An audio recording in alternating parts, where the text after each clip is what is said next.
Of Obama-era guidelines that promoted using race to make colleges more diverse. They could look at the race of an applicant. The decision is setting up a new battle over admissions at college campuses and schools across the country. So let's bring in Michael Eric Dyson. His new book, What Truth Sounds Like, is now a New York Times instant bestseller. Also with us, CNN political commentator Paris Dennard. Great to have both of you. A happy 4th of July to both of you. Thank you for spending your holiday portion of it with us. Paris, I'm going to start with you. Are college campuses now officially diverse? No more work needed in achieving that? No, I don't think that all college campuses are, quote unquote, officially diverse. I think that there is a need to do whatever we can to make sure that college is accessible and affordable, more importantly, to as many students who wish to go to a four-year institution or a community college or any other school. I mean, if you don't think they're diverse, do you agree with what the Trump administration is doing in advising colleges to no longer look at race as part of the application process, admissions process? Well, I think the important thing to look at with this decision that came out from the Justice Department is that it actually changes nothing about how colleges make decisions in the admissions process. It does not do anything. So to change anything of that nature, what it does is rescinds a set of guidances that the Obama administration put in without public comment. And I think what you've seen this administration do and say is we should abide by the rules and how we do rule changes, because under the Obama administration, when they did that change on Parent Plus, and that without public comment and without doing things like that, it totally destroyed a lot of families, a lot of communities, a lot of HBCUs and things like that. I hear what you're saying, but in terms of the policy itself, it does say that it is now basically official Trump administration policy that college administrators should not look at race. And if they do so, Paris, they risk an investigation or being sued by the Justice Department. All I can tell you is what the CNN report that came out yesterday from Laura Jarrett said in that report, and I think CNN's reporting is correct. I appreciate that. And that it does not change anything that goes on a college campus as it relates to admissions processes. Michael, do you think that this changes something?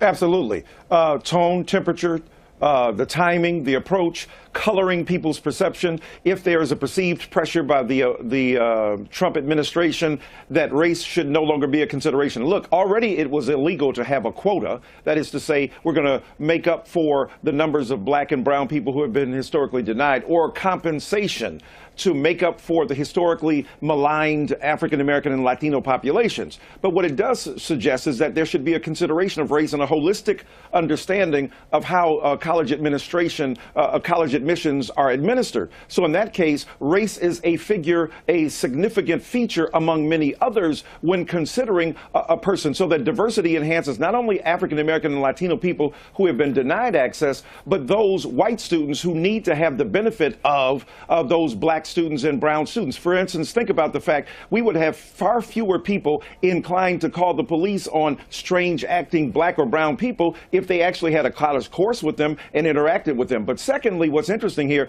we're not talking about the masses of colleges and universities here. We're speaking about the intense competition for the elite, the top echelon, so that 15% of college age students are black, and yet they are only 6% at these elite institutions. Latinos, 22% of the population, and only 13% at these elite colleges. So we're not talking about, the Detroit Pistons. We're speaking about the Golden State Warriors. We're not talking about the average free agent. We're talking about LeBron James. So we're talking about the competition over scarcer and scarcer resources. And what the Trump administration has done here is rejected the principle of diversity as the predicate for expanding the minds of American students so that we understand race, class, culture, gender, and the like. And that's part of the problem. I hear your premise, Michael, but I think if I can try to interpret what the Trump administration says it's doing, is that they think that college admission should be merit-based and it should be colorblind. Of course, but first of all, they usually quote Martin Luther King Jr., who said, "Judge me by the content of the character, not the color of my skin." But Martin Luther King Jr. in 1963, in his book Why We Can't Wait, said that if the nation has done something special, against the Negro, as we were then called, for 240 years, the nation must do now something special for the Negro. So merit is dependent upon who counts what is meritorious. Think about this.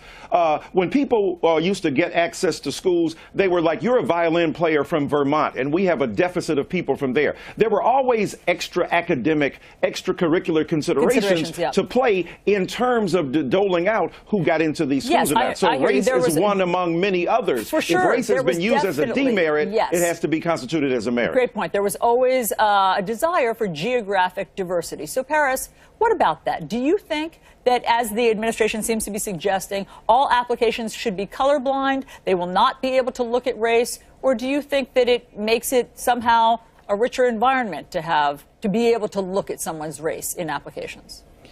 I think former Secretary of State Condoleezza Rice said it best when talking about this specific issue. She said, race is a factor, but race should not be the factor in determining one's admission into a college or university. I mean, it sounds like the Trump administration is saying, I'll read it to you. The Trump administration said Tuesday it was abandoning Obama administration policies that called on universities to consider race as a factor in diversifying their campuses, signaling the administration will champion race-blind admissions.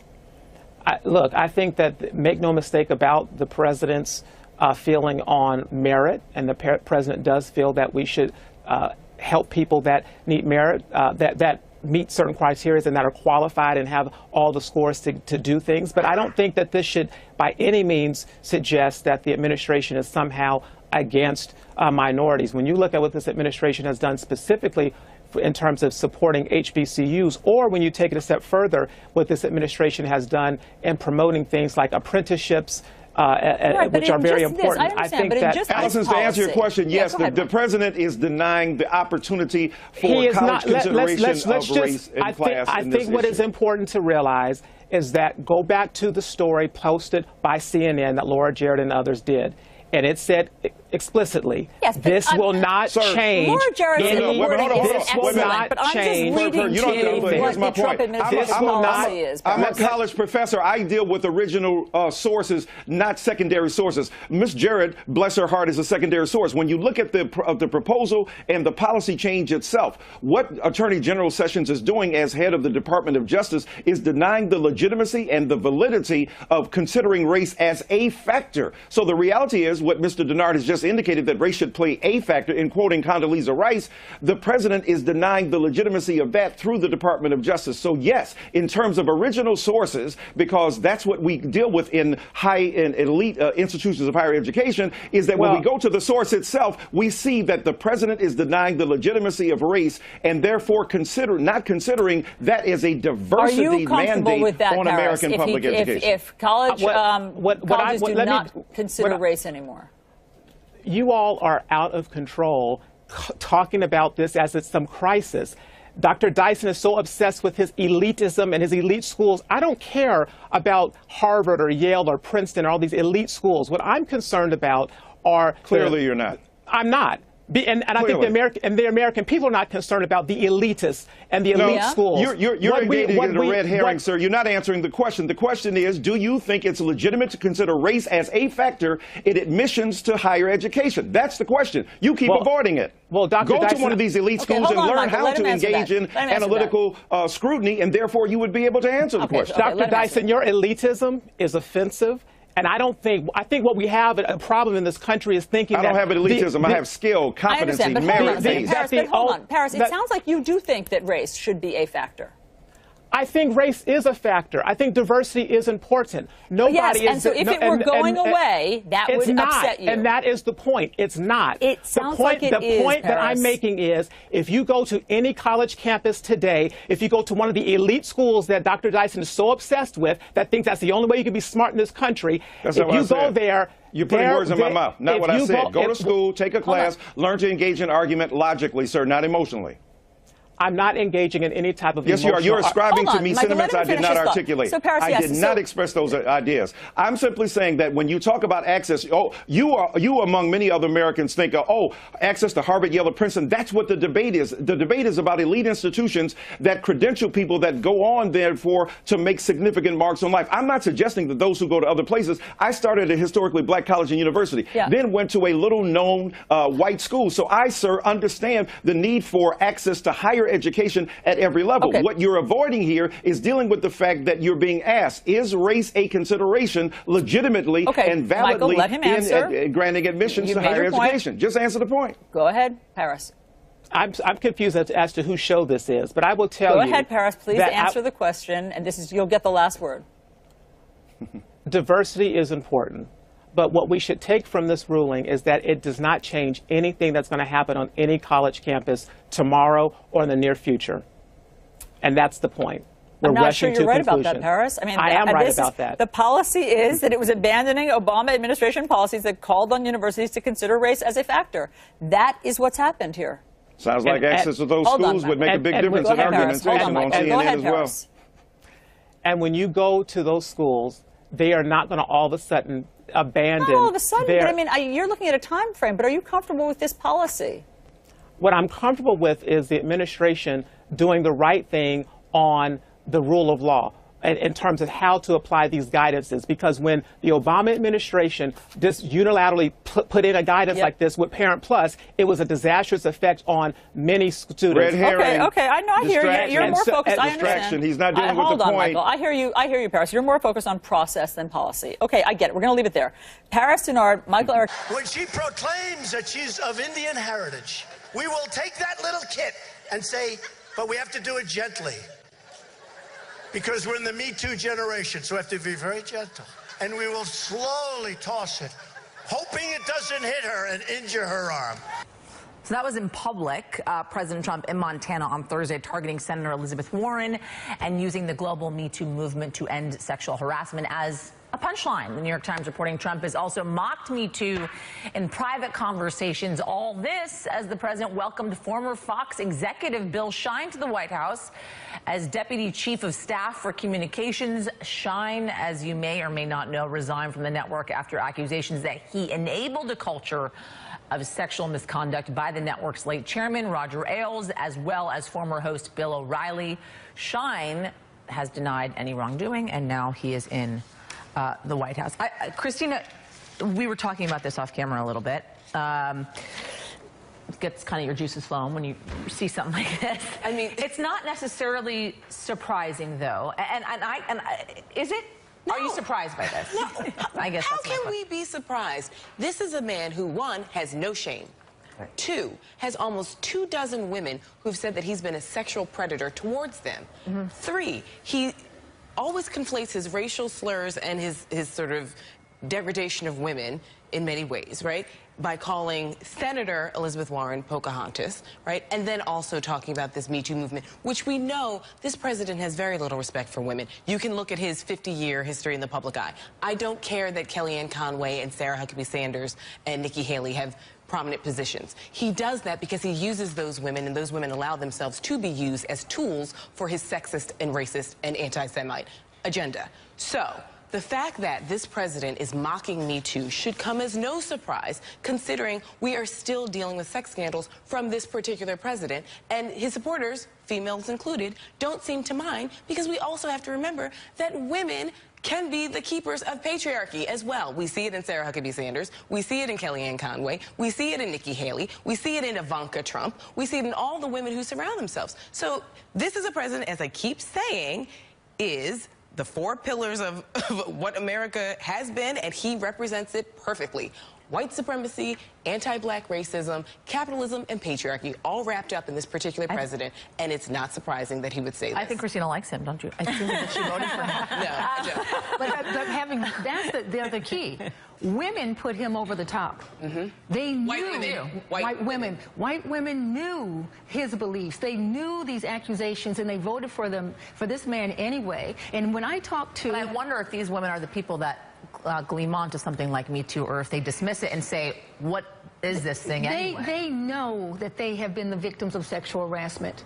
whether or not they're a waitress or a school teacher or in business. They know if they work at Walmart or anywhere else, they know what sexual harassment is. This comes to a choice. This is the crossroads, and it represents where this country comes all the time. Are we willing to really live our values, or do you want to live the rhetoric? So if they know, then what is the justification for it? Because They believe they should be held to they should be held at that level? I'm going to tell you something. I'm going to say it straight. Yeah, say it straight. A lot of these women voted the way their men wanted them to vote. And I've talked to enough men who told me I was correct with that. Their men told them vote for Trump, and they went along with it. So we're dealing with women who are still within that patriarchy, as was pointed out by Chrissy, and still looking for men to decide for them what is best, even when their own interests are on the line. And we see this with his base. These people have gotten nothing from him. Nothing, and yet they still support him. I have to say, Gloria, though, I've interviewed Trump voters a lot, and I've talked to a lot of women that voted for President Trump, and they wanted to vote for him on their own. They were very much a supporter of President Trump's economic policies.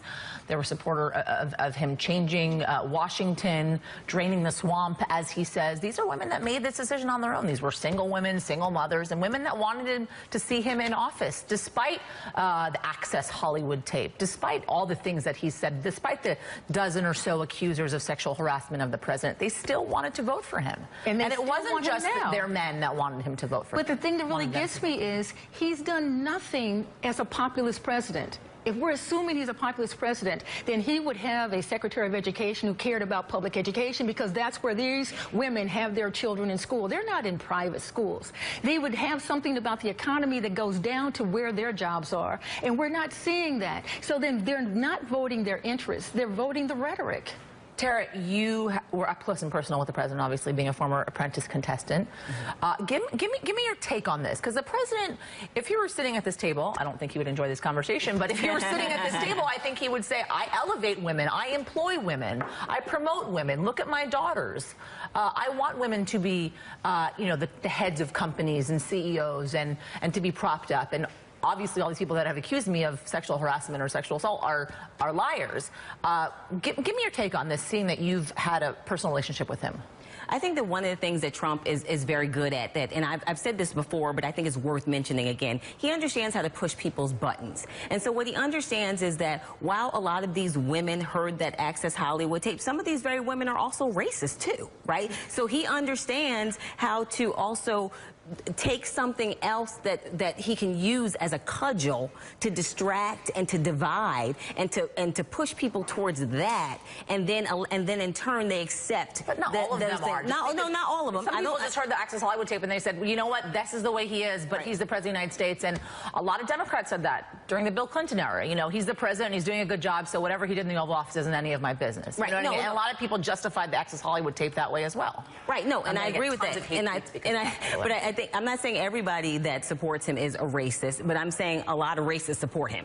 So, but I also think that women internalize a lot of the misogyny. How can you really escape it when it's so ingrained in our culture, in our society? I think a lot of women have internalized misogyny, and I saw it on The Apprentice with some of my fellow contestants who witnessed him or had him say things to them that was misogynist, that was sexist, and they knew in the moment they were upset about it, but yet they still support. No, and they also supported him when he decided to run for president. I know women who were going to sue Donald Trump who supported him when he decided to run for president. So I think that it's a really complex dynamic, but I think the internalization of misogyny is something that we cannot discount. Okay. Gloria Browne-Marshall, thank you so much for joining us. The rest of my panel sticking around. Still ahead, everybody. The big baby blimp. Take a look at that. The giant balloon that's going to welcome the president to London this week. We're going to talk live to the man who fought and won the right to fly that big baby high. Wow, look at that. And the state lawyer did the morning show rounds. And as is often the case when he does, he made some news, of course. He threw down an ultimatum to Robert Mueller. Watch this. I didn't say they have to prove a crime. Right. What I said was they have to give us a factual basis, meaning some suspicion of a crime. So he also offered a dare to Michael Cohen. We want Michael to handle this in a way that's most helpful to him. Michael's not going to lie. He's going to tell the truth. As long as he does that, we have nothing to fear. And interestingly enough, he also gave an admission of something the president has previously disputed. Not sure if Giuliani has ever done this before. Oh, wait, he has. That he wanted Comey to go easy on Mike Flynn. Watch this. As a prosecutor, I was told that many times. Can you give the man a break? Either by his lawyers, by his relatives, by friends. You take that into consideration, but that doesn't determine that not going forward with it. All right, so joining me now, Christina Greer, Associate Professor of Political Science at Fordham University, Tara Dowdell, Democratic strategist, Evan McMullin, former CIA operative and former Chief Policy Director of the House Republican Conference, and Gloria Brown Marshall, Associate Professor at John Jay College of Criminal Justice and author of The Voting Rights War. All right, let's start with this admission that we heard from Giuliani here. Evan, I'm going to go with you. Give me your reaction to what he just had to say. Yeah, well, I think Giuliani he's in a terrible position, as is his client and President Trump. And they've decided... They don't see it that way, though. Well, I think they do. I think they've decided that they're going to fight this battle. It's a political battle, and they understand that eventually this will come down to impeachment. So they're fighting this war in this battle in a political way, not a legal way as much. I think in the end that's going to come back to bite them, because right now there's an absence of information from the special counsel. We don't know what they know or not. That's the way it should be. We get drips and drabs of information in the press, but we really don't know what the special counsel knows. So in that information void, Giuliani and the president can say all kinds of things, but ultimately information will come out, and if they've already spent their time making this defense of the president based on this political fight, which in the end they can't support the things they've said, then I think they're going to be in trouble in that political race. Gloria, do you think that the president and Giuliani understand the position that they are currently in, as Evan says? They understand that they are fighting a battle for political and public opinion. And they want to make the ground very fertile for the possibility that no one is going to have the political will to go against the public if they undermine the Mueller investigation to the point where the public does not believe that it's being handled fairly. And the more they put these things out here, and we've seen the polls show it, the more people begin to question whether or not the Mueller investigation is being done fairly. Mm-hmm. It's funny, I spoke to someone who worked alongside Mueller at the FBI, Christina, and he talked about the fact that there's a reason in which Mueller is not allowing leaks to happen. This is a man who is sticking to his guns with regards to this investigation. He is trying to keep everything close to his vest. So when Giuliani goes on television and says something like, obviously they don't have anything, because if they had something, we would have heard it at this point. According to this gentleman that I spoke to last week, that is not the case whatsoever. Right. This is just the way in which Bob Mueller operates. Right. This because is the way he's in which he investigates. Right. He's a professional and he's an adult. We're not dealing with a professional or an adult in Trump or Giuliani. And so, as Gloria said, Trump is playing the court of public opinion. So we've already seen 45% of Americans now are saying, well, maybe Bob Mueller's taking too long, or maybe he doesn't have anything, because Trump can just throw something out there, and then for the 24 or 48-hour news cycle until he does something else, we'll follow that. So he loves saying, well, some people say, or maybe that's the case, when it's completely, you all call it unfactual, regular human beings would call it a lie, right? And we sort of follow these lies consistently. So it's this constant game of deflection. The thing is, Robert Mueller is being incredibly methodical as to how he's gathering this case and gathering this information. I think a lot of Americans do worry, though, when he presents the case to Congress, to the president, to the American public, this particular president will say, okay, well, yeah, so what? Right? And they've already won the PR war on it. Right. I mean, well, listen, we're still waiting for his tax returns, right? So anything this president says, he can just backpedal, and we've seen him change his story literally in the same event, right? Not even the same day, the same sitting event. And he keeps going along with it, as do his supporters. Tara, I want to address what Rudy Giuliani said on Meet the Press earlier today. Let's watch that, and then we'll talk. We would not recommend an interview for the president unless they can satisfy us that there's some basis for this investigation. It's our firm belief, and we think nothing contradicts this, that the president did nothing wrong. In all the leaking that's gone on, there's been no leak of any fact that says the president conspired with anybody in Russia. So again, all the leaking that's going on, the majority of the leaking that's going on is coming from the White House. Right. Or from the president's lawyer at that. And then you talk about the Don Jr. meeting at Trump Tower, you talk about Papadopoulos, you talk about Manafort, you talk about the recent news with regards to Roger Stone. All that aside, let's say, for instance, there was nothing happening with Russia. They still need to address the issue of obstruction of justice, in which Giuliani, in that interview, does not address. Exactly, because Giuliani, in addition to being the PR attack dog, which is his primary role, he's also working with the legal team behind the scenes to stall. Because he also said, in addition to the fact that he's put this ultimatum down, he said he does not anticipate or expect the special counsel to even agree to his interview ultimatum or guidelines. So he acknowledged he doesn't even expect agreement, because this is about stalling. What they're hoping to do is, number one, this was stated earlier, but I want to really reinforce it. They want to muddy the waters for voters who are loosely paying attention. That is a tried and true PR strategy that you do in campaigns. I've worked on many of them. And so they want to muddy the waters for those loosely paying attention voters. And it's working. The other thing they want to do is they want to continue to attack and undermine the special counselor's credibility, but they also want to paint Trump as a victim of this liberal witch hunt. And in doing so, his base sees Trump as a victim. They see themselves as a victim. So this is about keeping the base energized and moving them through to the midterm elections, because Trump's strategy is a base strategy for the midterms. Quickly, Gloria, because I heard you say off camera that that was ridiculous when we were listening to Rudy Giuliani there. But do you think that Congress is doing a good enough job of defending Bob Mueller's, or propping up Bob Mueller and defending his reputation? And do you think they should be, or do you think that's their job?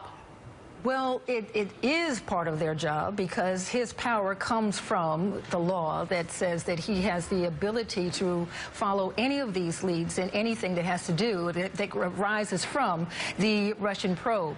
My concern is, and it's ridiculous because there is no civilian, anyone in the government or non-government, who can say to a prosecutor, show me what it is that you want me to talk about, and I'll decide whether or not I want to arrive and talk about it. That is solely ridiculous. It didn't happen for Nixon, it didn't happen for Bill Clinton, and it should not happen for Donald Trump. All right, my panel's sticking around, everybody. Still ahead, from runner-up to front-runner. They're doing a fresh look to Judge Thomas Hardiman for Supreme Court Justice he plans to nominate. He had been on the short list, but then not reportedly one of the president's top 3 favorites.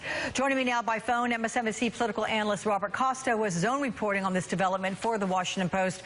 Robert, with a welcome to you. Why is it that the president is giving Judge Hardiman another look? What has changed here?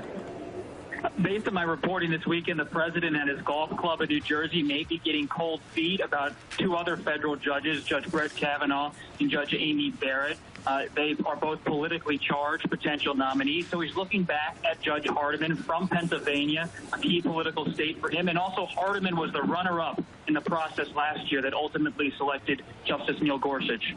Okay, Hardiman is, as you are well familiar, been described as a Second Amendment extremist. Does that not potentially pose a problem getting through the nomination? Oh, it certainly will. This is a narrow Republican Senate with only 51 seats. But Hardiman, because of his positions, he is seen as conservative, but he's not seen as someone who's going to be seen just defined by their position on social issues. So on a Friday call, for example, Senate Majority Leader Mitch McConnell, based on my reporting and first reported by the New York Times, told the president that Hardiman or Judge Raymond Ketledge of Michigan could be solid choices in being kind of lower profile conservative nominees, even if they have those kind of records on gun rights.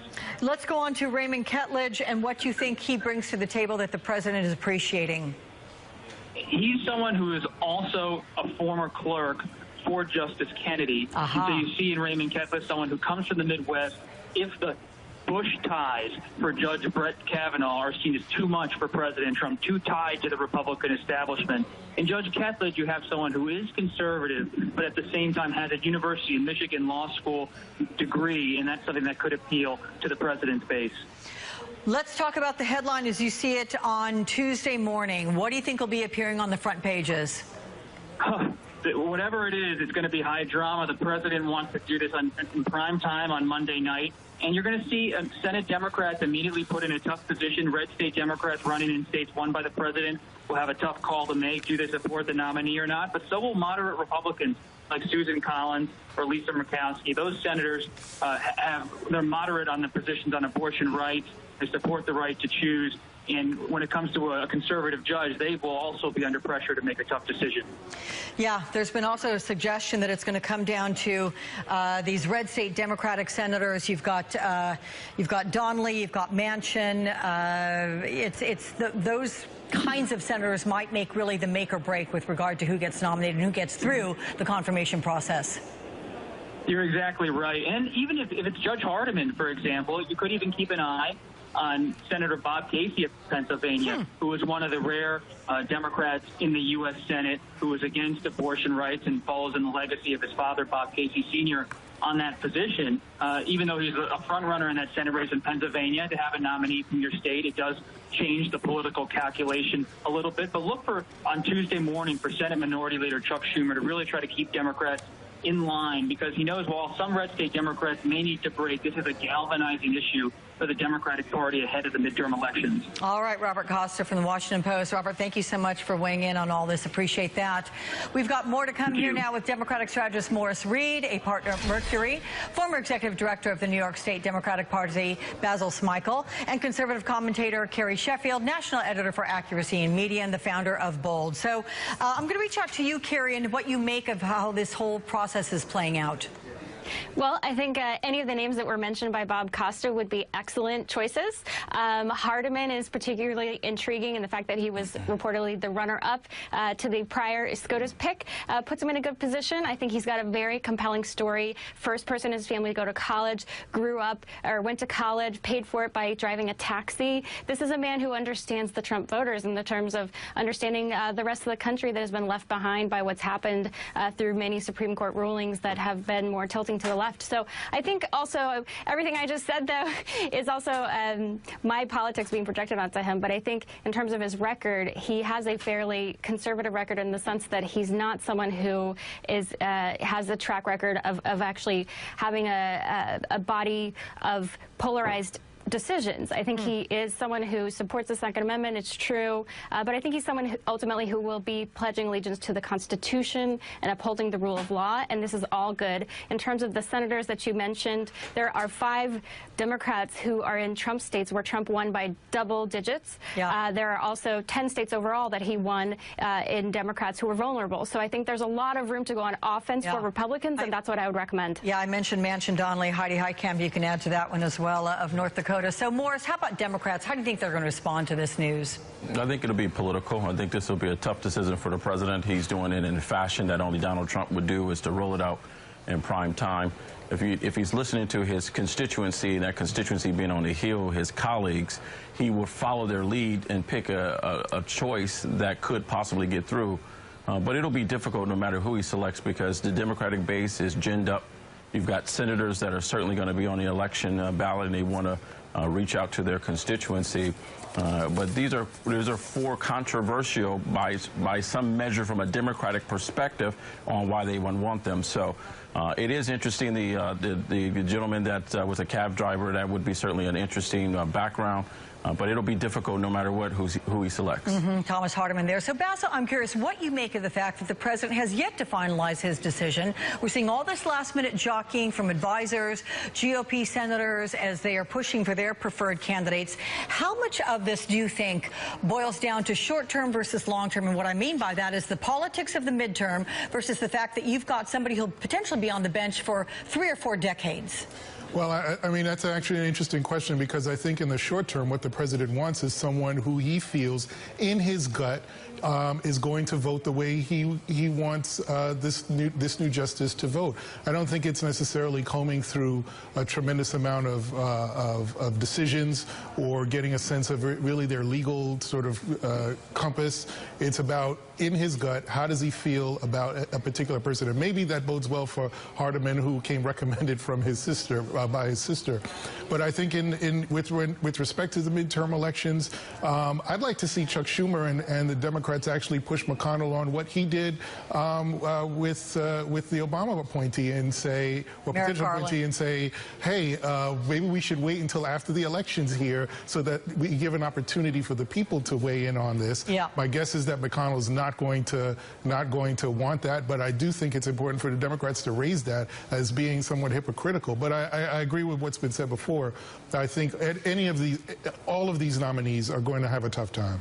You know, the interesting thing about what Basil said is that I don't think that Trump is really looking at this from a re-election or a midterm election standpoint, because that's not his perspective. That's right. He is only focused on how this is going to impact him long-term from a legacy standpoint and with his re-election. So he's probably going to go big, going to go bold, and what's going to really engender him to his base long-term. He can care less about what's going to happen as it relates to the midterm election. Well, I think it's an apples to oranges comparison, because this is a midterm election and Merrick Garland was under a presidential election. And whoever President Trump's pick is, I hope that they follow the Ginsburg rule, which was by Ruth Bader Ginsburg, which was in her confirmation. She said, I will not speculate on future cases ahead of me. That would not be faithful to the Constitution. And whoever is the pick, I hope they will adhere to that. And I hope that the liberal senators will respect the Ginsburg rule, which is that you can't speculate on hypothetical cases that may or may not come up ahead of you. Can you answer, Kerry, why you think the president seems to have pulled back a bit on his support for Brett Kavanaugh, who for quite some time was reported to be the front runner? Well, again, this is all just speculation until we know who it is. I think the president wants to make sure that he's looked at the 360 range of people from all across the board. So, you know, and I think, again, the fact that Hardiman was the runner-up in the first round is in his favor. But again, we don't know how he's going to ultimately come. We only know Monday, prime time. That's how the president rolls. He is a master of... This happened, there was a payment. Well, of course, but the question is, what was the payment for? I mean, this is all sorts of disgusting and bizarre. Right, but they haven't said it. And so that, I think, is sort of the next round of questions. Obviously, that was the one thing that Maggie asked that she refused, or that he refused to talk about. It is interesting when this story did break, I guess it was in the Wall Street Journal, and we had the reporter on, and there were numerous questions asked of Michael Cohen, and he could have answered them back then, but it's not until this lawsuit, I guess. But first, can I just say this is the best infrastructure week ever? I'm just so glad we're just focused on rebuilding our crumbling roads and bridges. I tend to believe him, because this is going into a legal proceeding. FEC is not actually a court, but it could be in court soon enough. And Cohen's a good lawyer. By God, he's a loyal friend, though. I mean, my lawyer wouldn't going to do it, but there was a similar situation. Remember John Edwards, the senator from North Carolina, ran for president. There was a lawyer friend of his who spent probably even more than that trying to hide Senator Edwards' affair that came out. So it's not crazy in the context of a campaign and deep loyalty like that. So, I mean, maybe I'm always too credulous. It worked really well for John Edwards. It did not work out very well.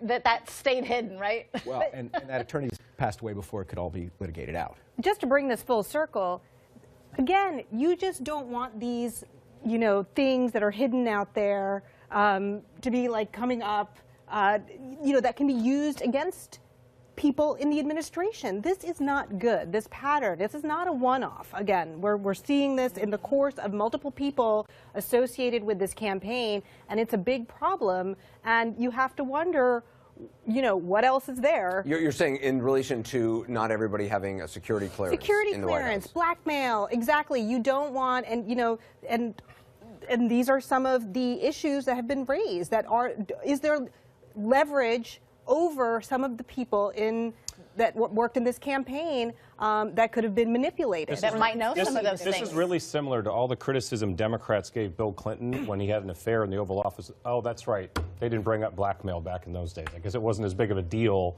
for a president of the United States to put themselves in a position to be compromised by trying to hide something, lying about it, and then eventually admitting it later on. And nobody paid anything. Was he doing deals in Russia? Yeah, exactly. I mean, was he like traveling to Russia? I just want to hear the Democrats make the case for... Was there a payment by the lawyer? I mean, I don't remember that, Paul. No, but this doesn't make my top 1,000 scummy things Trump has done. Okay, I'm sorry. It just doesn't. There's no allegation that this was non-consensual. There's no allegation of force or the kind of animalistic behavior that Mr. Porter is accused of. So I don't know why they wanted to cover it up, but Cohen is going to have to prove this in a court of law, and he's too good a lawyer to assert that knowing that he's going to have to prove this. Well, and he has a book coming out. Does he really? Yeah, apparently that's what the... Could that be why? I'll buy it.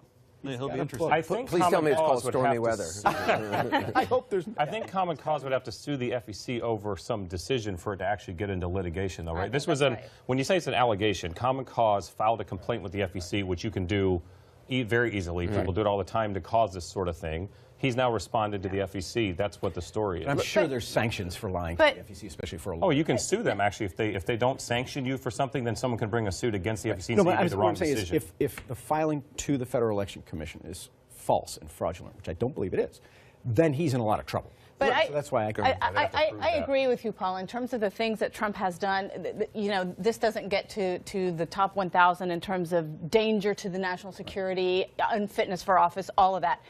But what always strikes me is the hypocrisy of the issue. Can you imagine, and in fact it happened with Bill Clinton, can you imagine, though, if this happened to a Democratic president, the evangelicals, the family values, you know, the Republicans who are focused on, oh my God, you know, that's so immoral, they would be there with pitchforks. Yeah, they were. Jennifer Flowers, Paula Jones, they were there with pitchforks. Okay, where are the voices for President Trump right now? Right. Where are the Republicans who are saying that's not appropriate behavior for the President of the United States? So the hypocrisy switches places because where were the Democrats criticizing the President Clinton? There were plenty of Democrats that criticized President They had a Clinton. rally at the White House the day he got impeached. There were plenty of them out there. But it is interesting, I mean, the extent to which evangelical voters and evangelical leaders, you know, in the terms of one of them, have given him a mulligan on this stuff. And you hear for time and time again people saying, look, he's not our moral leader. We're not electing him to be the pastor in chief. We're electing him to be, you know, the commander in chief. Does that seem like some sort of sea change to you? Yeah, I just think some evangelical leaders are just disgracing themselves. Agreed. And I think that is different because they are pastors and religious leaders, and they claim a moral high ground that they have completely ceded when they side with Donald Trump. But that's their problem and that's their business. I will say, despite all of that, President Trump cleaned up with evangelical voters. And what my evangelical friends tell me is, we know that he doesn't live the sort of life that we want him to live, but he put Justice Gorsuch on the court, who is, I believe, committed to overturning Roe versus Wade and outlawing abortion in almost all cases. And he's putting judges up and down the federal judiciary that will do that. And to them, they say, you know, it's worth it. Which, again, is like feminists supporting Bill Clinton. Why do you keep getting Bill Clinton, Joe Biden, Barack Obama? Can we just talk about the President of the United States? Because we're talking about hypocrisy. No, do we not want to talk about hypocrisy? All you guys do is whataboutism. But in both cases... Whataboutism, hypocrisy. In both cases, it's a somewhat rational decision by political actors, right? If evangelicals' choice was Hillary Clinton and Donald Trump in the election, knowing the judges they were going to choose, it's not crazy. Just as many feminists supported Bill Clinton because of the policies and particularly because of the courts. That's the way elections no one are. has Sometimes a you make hypocrisy. sacrifices. I mean, absolutely. That's right. Yeah. I think we can all say that. I want to thank everybody for being on the panel. Don't forget to click subscribe. It's almost as satisfying as skip ad. I don't know if she's a star, but porn actress. I don't know. Is she an actress? Anyway, Stormy Daniels over her alleged affair with the president years ago. The New York Times is now reporting that Michael Cohen, the president's lawyer, says he paid the $130,000 out of his own pocket. Maggie Haberman joins me now on the phone. Maggie, explain what this story is. Sure. Anderson, Michael Cohen told me that he had paid that $130,000 payment that the Wall Street Journal first reported on last month as coming from an unknown LLC that he had set up, but he had not answered any questions about it. He now confirms that he paid it. He says it was money out of his own pocket, that it was not money from the campaign or money that was routed to him through some other fashion.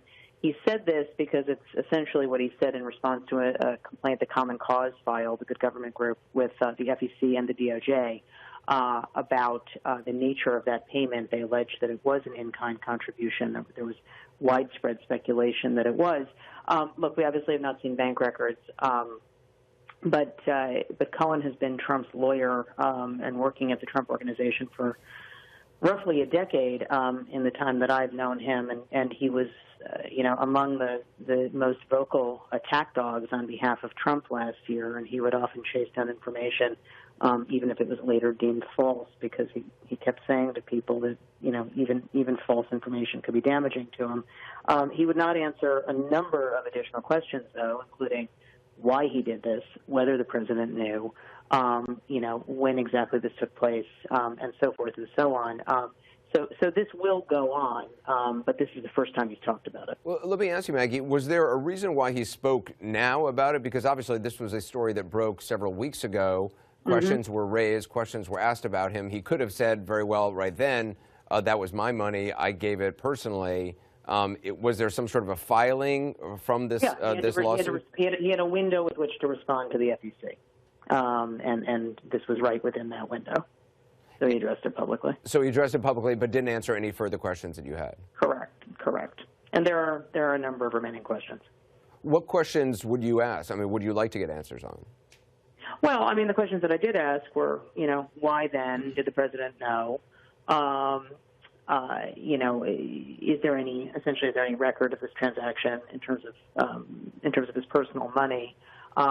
Were there any other similar circumstances? Remember, Cohen has said that Trump has denied a relationship with her, I think her real name is Stephanie Clifford, with the woman whose stage name is Stormy Daniels.